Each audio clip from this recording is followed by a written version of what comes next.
بسم اللہ الرحمن الرحیم۔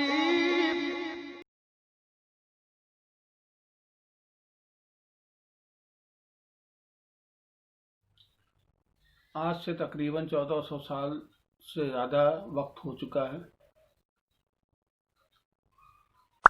اس دور میں پیغمبر اسلام حضرت محمد صلی اللہ علیہ وسلم کے نواسے حسین کی جنگ ایک ظالم بادشاہ یزید کے لشکر سے ہوئی۔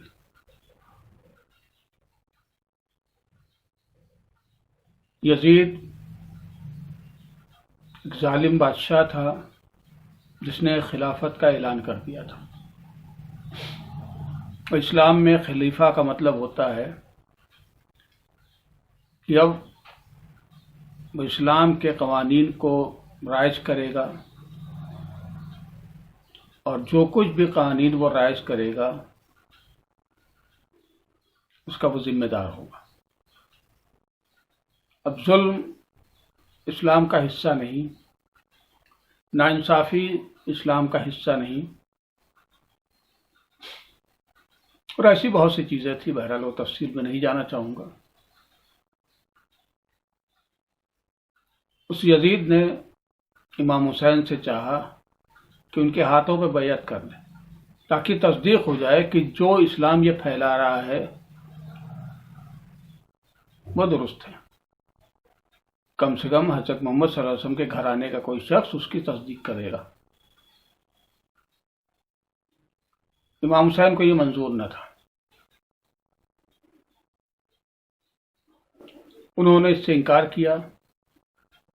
یزید نے ان کے پریوار والوں کو سازش کے تحت ایک بیابان سنسان علاقے کربلا میں بھوکا پیاسا شہید کر دیا، یہاں تک کہ 6 مہینے کے بچے کو بھی پانی نہ دیا، ان کی لاشیں پامال کی، ان کے گھر والوں کو قید کیا، ظلم کیے۔ حسین کے چاہنے والے، حق پسند، صحیح اسلام کے ماننے والے حسین کی اس شہادت کو یاد کر کے پوری زندگی آنسو بہاتے ہیں۔ ان آنسو بہانے کے لیے کافی ان کے الگ الگ طریقے ہیں، ان یادوں کو سامنے لانے کے لیے ان کے اپنے طریقے ہیں جس کے استعمال سے وہ غم مناتے ہیں، اور اسی کو عزاداری کہا جاتا ہے۔ کسی بھی حسین کے چاہنے والے کے لیے یہ تصور کرنا کہ وہ عزاداری نہ کرتا ہوگا، حسین پہ نہیں روتا ہوگا، آنسو نہ بہاتا ہوگا، یہ بے وقوفی ہے، ایسا ممکن نہیں ہے۔ حسین کا چاہنے والا جنگل میں بھی ہو تو محرم کا چاند دیکھنے کے ساتھ ہی اس کے آنکھوں میں آنسو آ ہی جاتے ہیں۔ بس حسین کو یاد کیا، آنسو آ گئے، چند ماتم کر لیا، عزاداری ہو گئی۔ تو جہاں جیسی سہولیت ہوتی ہے اس کے مطابق عزاداری کا کام انجام دیا جاتا ہے، اور اس عزاداری کا حصہ ہوتی ہے یہ مجلس، یہ ماتم، یہ سوز، یہ سلام، یہ نوحے، یہ جلوس عزا۔ جلوس عزا میں ہم ان نشانیوں کو ظاہری طور پہ لے کے آتے ہیں جس سے ہم کو کربلا والوں کی یاد آتی ہے، یا یہ کہہ دیے کہ جو ارمان کربلا والوں کے پورے نہ ہو سکے ہم کوشش یہ کرتے ہیں کہ ان کے وہ ارمان پورے کریں۔ مثلا حضرت عباس علمدار کے بازو کٹ گئے، علم گر گیا، علمدار تھے فوج کے، یہ علم جو گرا تو ہم نے اٹھا لیا، اور ہم وعدہ کرتے ہیں کہ مولا تا قیامت تک اسے گرنے نہیں دیں گے، ہم بھی اٹھائیں گے، ہماری نسلیں بھی اٹھائیں گی۔ اور دیکھ بھی رہے ہیں کیا 1400 سال سے زیادہ گزر چکا ہے، اور ہر محرم میں آپ کو محسوس ہوگا کہ شہادت ابھی ہوئی۔ جو حسین کے چاہنے والوں کا محبت ہے. اسی عزاداری کو انجام دینے کے لیے انجمنیں بنتی ہیں. یقیناً انجمنوں کا بننا، مجلس و ماتم کا اہتمام کرنا، یہ سب اللہ کی قربت کے لیے ہونا چاہیے، حسین کی محبت میں ہونا چاہیے. لیکن بہرحال ہم لوگ انسان ہیں، دنیا حاوی ہونے لگتی ہے، دنیائی فائدے ہم کو دکھنے لگتے ہیں. چونکہ عزادار ہے، اگر مجلس و ماتم کرتا ہے تو اسے عزت بھی ملتی ہے. کبھی ہم عزت کے لیے، کبھی شہرت کے لیے، کبھی نام و نمود کے لیے، کبھی دولت کے لیے، بہرحال عجیب عجیب نفس کی کمزوریاں ہیں، ایمان کی کمزوریاں ہیں جو ہم پر حاوی ہوتی ہیں، ابلیس حاوی ہوتا ہے اور ہم اپنے مقصد سے بھٹکنے لگتے ہیں. وقت کے ساتھ ساتھ سمے سمے پر ہمارے علماء ہمیں گائیڈ کرتے ہیں، ہمیں سمجھاتے ہیں عزاداری کا مقصد کیا ہے، اسے کیسے انجام دیا جائے. اس کی بہت تفصیل میں نہیں جاؤں گا، لیکن ایک دو چیزیں آپ کے سامنے پیش کروں گا. مثلا انجمن بن گئی، ہر انجمن کا مقصد ایک ہے، عزاداری کو بڑھاوا دینا، فروغ دینا. اور جب مقصد ایک ہے تو آپس میں کوئی نا اتفاقی، آپس میں کوئی کمپٹیشن، آپس میں کوئی اختلاف نہیں ہونا چاہیے، لیکن ہو جاتا ہے. یقیناً نیکی میں مقابلہ کوئی بری چیز نہیں ہے، لیکن مقابلہ اللہ کو حاضر ناظر جان کے ہونا چاہیے. اسی طرح مجلسیں ہیں، فرش عزا بچھائی جاتی ہے. فرش عزا کا طریقہ یہ ہوتا ہے کہ آدمی امام باڑوں میں، اپنے گھروں میں مجلس بچھاتا ہے، قائم کرتا ہے، فرش عزا بچھاتا ہے، ایک ذاکر یا عالم بلاتا ہے. اصولاً یہ عالم، یہ ذاکر باکردار ہونا چاہیے، ایسا ہونا چاہیے کہ جو لوگ نیچے بیٹھے انہیں سن رہے ہیں ان کے من میں یہ یقین ہو کہ یہ ہم سے اعلیٰ کردار کا ہے، جو ہم سے بہتر ہے، یہ حق بیانی کرے گا، اور جو حق بیانی کرتا ہو اس پہ عمل بھی کرتا ہو، کم سے کم گناہ کبیرہ کھلے عام انجام نہ دیتا ہو، گالی گلوچ نہ کرتا ہو، بغض و حسد نہ کرتا ہو، چغل خوری ادھر سے ادھر لوگوں کو لڑوانا وغیرہ نہ کرتا ہو.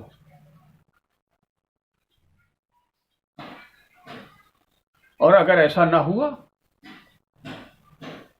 تو جب وہ ممبر پہ بیٹھ کے حق بیانی کرے گا، قرآن بتائے گا، حدیثیں بتائے گا، مقصد حسین بتائے گا، تو نیچے بیٹھے والے مسکرائیں گے، کیونکہ جو بیان کر رہا ہے اس پہ تو خود ہی عمل نہیں کرتا. اور مقصد اس کا صرف بیان کرنا نہیں ہے، بیان کر کے لوگوں کے دلوں میں پیوست کرنا ہے وہ چیزیں. لوگ اس سے سیکھے، کچھ سیکھ کے جائے، سیکھیں گے تبھی لوگ، جب ممبر پہ بیٹھنے والا ہم سے بہتر ہوگا. لیکن اکثر لوگ ثواباً سمجھ کے کسی کو بھی بٹھا دیتے ہیں، بھائی مجلس ہو گئی، مجلس نہیں ہو گئی. حقیقت میں مجلس نہیں ہو گئی. جو عبادت مقصد تک نہ پہنچے وہ عبادت نہیں کہی جاتی، ضائع ہو جاتا ہے. مقصد صرف یہ نہیں تھا کہ ممبر پہ بیٹھ کے کوئی بھی آدمی قرآن کی تلاوت کر دے، قرآن بتائے، حدیث بتاتا رہے اور خود عمل نہ کرے، نہ نیچے والے اس کی بات کو مانے.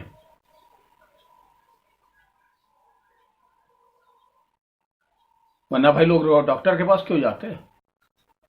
ہر آدمی سے پوچھ لیتے، پڑوسی بھائی مجھے بخار ہے کیا کھاؤں، وہ کچھ نہ کچھ تو بتا ہی دیتا، خود کھاتا ہوتا یا نہ کھاتا ہوتا بہرحال بتا دیتا.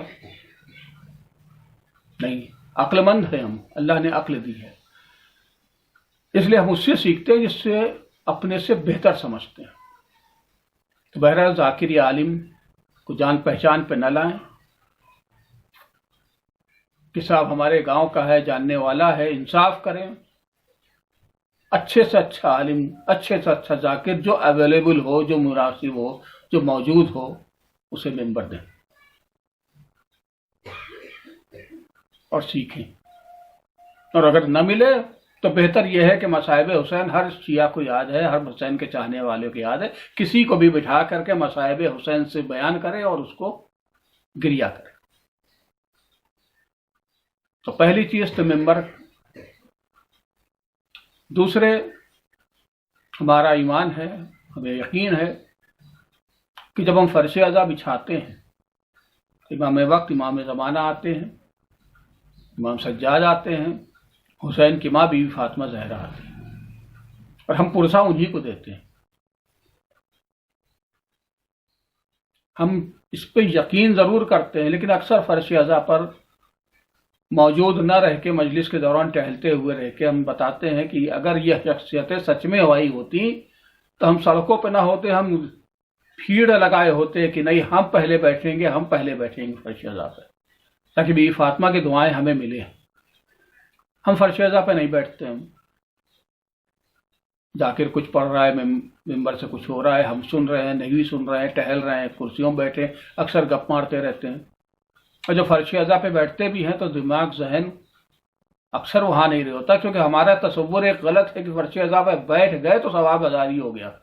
نہیں، جب بیٹھ گئے اور اگر آپ کچھ سیکھ رہے ہیں، کچھ سمجھ رہے ہیں، دل سے گریہ کر رہے ہیں، تو آپ کا یقیناً مقصد پورا ہوتا ہے۔ مجلسوں کے بہت سے مقصد ہیں۔ فرش ازا پہ احترام سے بیٹھے، باوضو ہو کے آئیں۔ ذاکر یا عالم کو بھی باوضو ہو کے ممبر پہ آنا چاہیے، عبادت ہے۔ اتنی عظیم ہستیوں کے سامنے بیٹھے ہوں گے ہم، ان کی دعائیں لے رہے ہوں گے، وہ دعائیں یوں ہی نہیں ملیں گے۔ لوگ مسکرا رہے ہوتے ہیں، کبھی اشارہ کر رہے ہوتے ہیں، نہ جانے کیا کیا۔ بہرحال ان چیزوں سے پرہیز کرنا چاہیے۔ اور اس کے ساتھ ساتھ فرش ازا جب ہم بچھاتے ہیں تو امام باڑوں میں بھی مجلسیں ہوتی ہیں، گھروں میں بھی ہوتی ہیں۔ امام باڑوں کو آباد کریں، لیکن ہر شخص اپنے گھروں میں بھی فرش ازا بچھائے۔ گھروں کی فرش ازا ہماری اگلی نسل کی تربیت کرتی ہے، اسے بھی تو حسینی بنانا ہے، عزاداری کو قائم رکھنا ہے۔ ہم نے وعدہ کیا امام وقت سے، تا قیامت تک قائم رکھیں گے۔ تو بہتر ہے کہ گھروں میں فرش ازا بچھائیں، اور جب یہ فرش ازا بچھائیں تو اپنی جتنی آپ کے اندر قوت ہے، استطاعت ہے، اس کے مطابق لوگوں کو بلائیں۔ یقیناً اس میں عزیز، اقربا، پڑوسی، دوسرے مذہب کے لوگ، انہیں بلائیں، بٹھائیں، لیکن بلاتے وقت انصاف کریں، کیونکہ یہ فرش ازا ہے، یہ ہماری اب جاگیر نہیں ہے۔ ایک بار فرش ازا بچ گئی تو حسین کا کوئی بھی چاہنے والا اگر حسین کی نام سنے گا تو وہ اس کے اندر داخل ہوگا۔ بہت زیادہ جگہ نہیں ہے، کم لوگوں کو بلائیں، لیکن انصاف سے۔ ایسا نہیں ہے کہ 3 بھائی کو بلا لیا، ایک سے ناراض تھے تو اسے چھوڑ دیا، نہیں، یہ بھی فاطمہ زہرا کو پسند نہیں آئے گا۔ ایسے بھی قطع رحمی پسند نہیں ہے، حرام ہے۔ پھر فرش ازا کے اوپر اس کی اندیکھی کر دینا۔ محلے میں، اڑوس پڑوس میں حق سے، انصاف سے سب سے بلائیے، اور بلانے میں بھی خیال رکھے سب کو ایک جیسے بلائیے۔ اگر پرچے دیے ہیں تو سب کو دیجیے، یہ نہیں کہ 2 کو پرچے دیے، 3 کو زبانی کہا، 4 کو یوں ہی اعلان کر دیا، عام اعلان میں آ جائیے، نہیں، ایک جیسا۔ اگر فون کرتے ہیں تو سب کو برابر سے ایک جیسا فون کریں، ناانصافی نہ کریں، کیونکہ ناانصافی کسی بھی حسین کے چاہنے والے کو دل کو تکلیف پہنچا سکتی ہے۔ جہاں وہ تکلیف پہنچی یا آپ کا ثواب گیا۔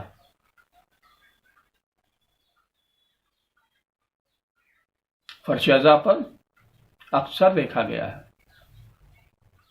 ذاکر بھی یہاں تک اس غلطی کو انجام دیتے ہیں۔ عالم تو بہرحال نہیں دینا چاہیے، علماء ہیں، سلسلے میں زیادہ کچھ نہیں بولوں گا۔ بہرحال کہ گر کوئی رسوخ والا، پیسے والا، دولت مند داخل ہوتا ہے مجلس کے بیچ میں تو لوگ صلوات پڑھیے محمد وآل محمد پہ اعلان کرتے ہیں، آئیے آئیے آگے، آدھے آگے آئیے۔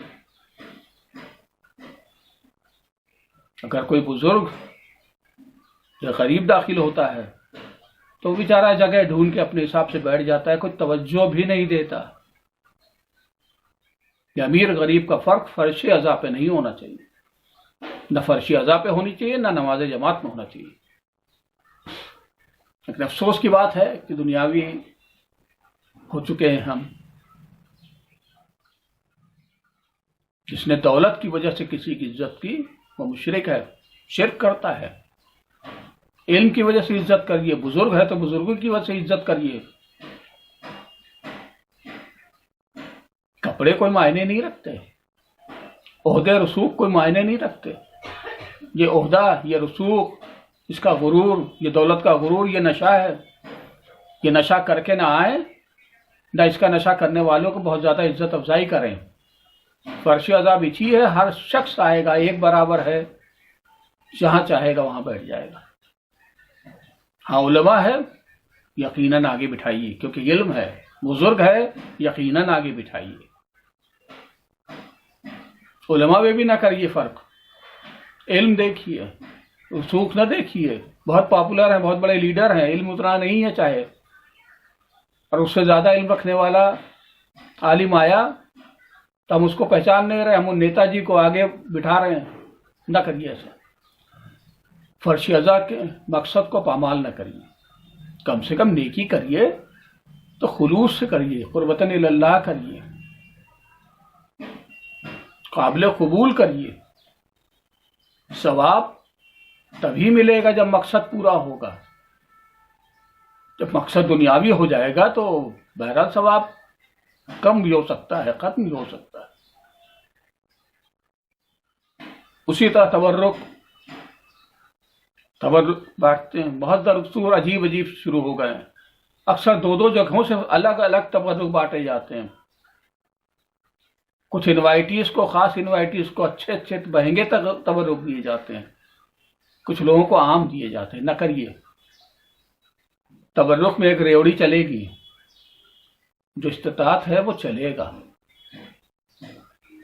وہاں گھڑیاں بانٹ دیں گے تو اس سے کوئی ثواب میں بہت اضافہ نہیں ہو جائے گا۔ اگر بانٹنا ہی ہے تو ناانصافی نہ کریں، بلکہ غریب کو بہتر ہے کہ بانٹ دیں۔ امیر تو یوں بھی گھڑی لے کے بیٹھا ہے، اس غریب کے پاس نہیں ہے، اسے دیں۔ ہم الٹا کرتے ہیں، جس کے پاس ہے اسے اور گھڑیاں دیتے ہیں، اور جس کے پاس نہیں ہے، یہ تحفہ ہے، تحفہ دے رہے ہیں آپ۔ کس کو؟ جو حسین کا غم پہ منانے آیا ہے، جو فرش اعضاء پہ آپ کے آیا ہے، اسے آپ جاتے وقت تحفہ دے رہے ہیں۔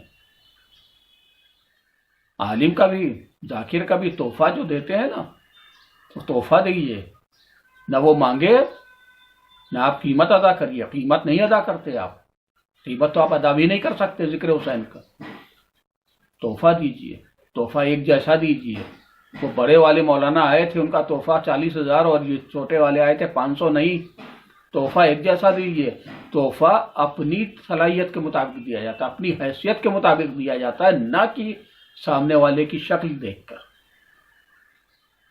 اس کا عہدہ، اس کے غرور، اس کی دولت دیکھ کر، اس کی پہچان دیکھ کر۔ آپ کی حیثیت ہے تو سب کو ایک جیسا دیں۔ فرش اعضاء سے پہلے اکثر جب بچھاتے ہیں تو ہم تلاوت قرآن کرتے ہیں، اکثر زیادہ مرحومین کی جو مجلس ہوتی ہے انصال ثواب کی، اس میں کرتے ہیں، ہر مجلس میں نہیں کرتے۔ شب جمعہ وغیرہ کا حدیث قصہ پڑھتے ہیں، اس میں شامل ہوتا ہے۔ عام دنوں میں سوزخانی ہوتی ہے اور سیدھے مصائب ہوتا ہے، بہرحال اس کا کوئی ہارڈ اینڈ فاسٹ رول نہیں۔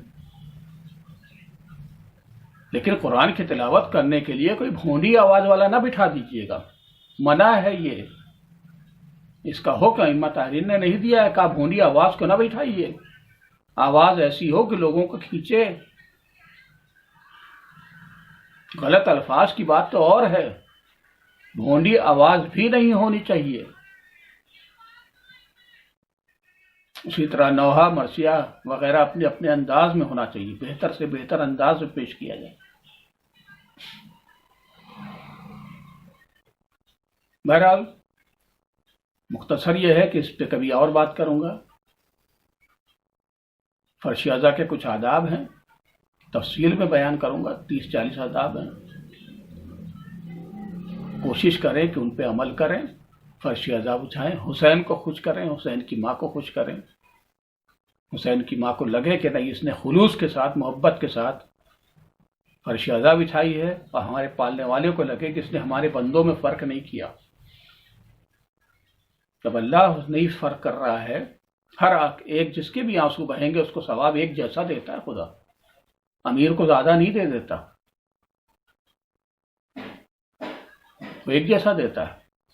کسی کے دل کو تکلیف نہ پہنچے، کسی کو رنج نہ ہو، ناانصافی نہ ہو جائے، اس کا خیال رکھیں. اگر اس کا خیال نہیں رکھا، مثلا بہت مشہور ہے کہ کسی نے امام جعفر صادق علیہ السلام سے پوچھا کہ کون سی نماز قبول نہیں ہوتی، کا جو گناہوں سے روک نہ سکے. مطلب صاف ہے، نماز میں تربیت ہے. اللہ کا فائدہ نہیں، ہمارا فائدہ، ہماری تربیت کرتا ہے، حرام چیز کا استعمال نہ کرو وغیرہ وغیرہ چیزیں ہیں. تو فرش اعضا بچھانے میں بھی آپ کو خیال رکھنا چاہیے کہ کوئی کام ایسا نہ ہو جو اسلام کے قانون کے خلاف ہو، ہمارے نبی پیغمبر کے خلاف ہو، بی فاطمہ زہرا کے خلاف ہو، اللہ کے خلاف. ایسا کوئی کام ہم انجام ہرگز نہ دے، ضبط کریں. اگر آپ کے دل میں آتا بھی ہے اس نے مجھے نہیں بلایا تھا، اس نے نہیں بلایا تھا، وہ اس کا عمل ہے.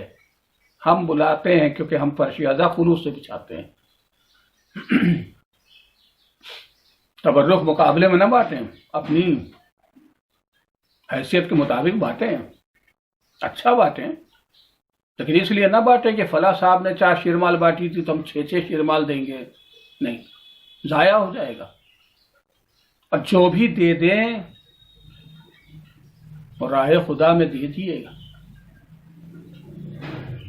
تو بتائیے نہیں کہ صاحب میں نے کتنی 5 دیگیں کھلائی تھیں اور 8 بانٹی تھی بھی شیرمال، سب ضائع ہو جائے گا.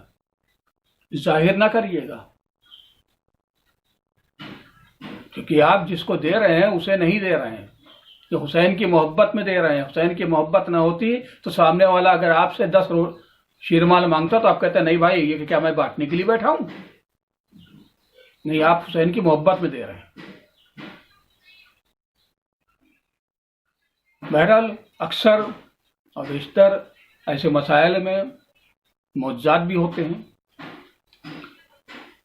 ایک معجزہ بہت مشہور ہے غازی پور کے گھوسی علاقے کا، جسے ہمارے ایک بزرگ جد، تقریباً 2 نسلیں گزر گئیں، نقی حسن صاحب نے اپنی ایک کتاب دا نوسٹالجک جرنی اس میں درج کیا ہے. نوسٹالجک جرنی کتاب انہوں نے اپنے مزاج کے مطابق لکھی. اس کے اندر انہوں نے کافی ذکر کیا ہے کہ اس وقت میں مجلسیں کیسی ہوتی تھی. مثلا مجلس ہوتی تھی تو زنانی مجلس کا بلوا 3 بار دیا جاتا تھا. پہلی بار جاتے تھے 2 گھنٹہ پہلے بلوا دیا جاتا تھا تو عورتیں شاید اہتمام کرنا شروع ہوتی ہوں گی. پھر دوسری بار ہوتا تھا اعلان، تھوڑی دیر کے بعد، کچھ گھنٹوں کے بعد تو اپنے کام سے فارغ ہوتی. لیکن جب تیسرا اعلان ہو جاتا تھا تب یہ عورتیں جاتی تھیں. اس طرح کی کافی چیزیں. اگر تیسرا اعلان نہ ہو تو عورتیں کم ہو جاتی تھیں، فرش اعضا پہ آنے والے کم ہو جاتے تھے. اس طرح کی کافی چیزیں انہوں نے ذکر کی ہیں جس میں انہوں نے غازی پور گھوسی علاقے کا معجزہ بیان کیا. وہ معجزہ انہوں نے اپنی کتاب میں بھی درج کیا، دنیا سے چلے گئے. اور بہرحال جب میں نے جونپور کے علاقے کے ہمارے ایک بڑی اچھی ہستی ہیں جناب اعظم زیدی صاحب، کانگریس لیڈر بھی ہیں، انہوں نے جب ہماری ویب سائٹ پہ یہ پڑھا معجزہ تو انہوں نے کہا کہ ہماری دادی بھی اس کو بیان کرتی تھی کہ گھوسی علاقے کا یہ معجزہ ہے. بہرحال اس معجزے کا مختصر چھوٹے میں دے دوں، کافی وقت ہو گیا ہے. یہ آج ہی کی طرح ایک رئیس تھے گھوسی میں، اچانک ان کو خیال آیا کہ ہم مجھے مجلس کرنا ہے. مختصر میں کہ معجزہ بیان کرتا ہوں، چھوٹے سے، زیادہ طولانی نہیں جاؤں گا۔ غازی پور کا ایک علاقہ ہے گھوسی، وہاں پہ ایک رئیس رہتے تھے، اور آج ہی کی طرح جیسے آج کے دور میں بھی ہوتا ہے، انہوں نے بغیر سوچے سمجھے ایک تاریخ کو اعلان کر دیا کہ آج مجلس تاریخ ہوگی۔ اسی تاریخ پہ کوئی قدیمی مجلس کسی غریب عورت کی ہوا کرتی تھی۔ انہیں بعد میں پتہ چلا تو انہوں نے اس غریب عورت سے اپنے روب میں آ کے کہا کہ بھائی تم آج یہ مجلس کا وقت یا تاریخ بدل دو، چونکہ میں مجلس کرتا ہوں۔ اس عورت نے دیکھا، اس نے کہا ایسا ہے کہ میں برسہ برس سے اسی وقت کرتی آئی ہوں اور کبھی کوئی دقت نہیں آئی، تو میں چاہتی ہوں کہ میں اسی وقت ہی مجلس کا اہتمام کروں۔ میں وقت نہیں بدلوں گی، وقت آپ کو بدلنا چاہیے، اس لیے کہ آپ اچانک بیچ میں آ گئے ہیں۔ بہرحال دونوں نے فرش عزا بچھائی، اور جیسا کہ دنیا میں ہوتا ہے، آج بھی ہوتا ہے، سب وہ رئیس تھے، رسوخ والے تھے، دوسرے کے وقت پر قابض ہو کے فرش عزا بچھا رہے تھے۔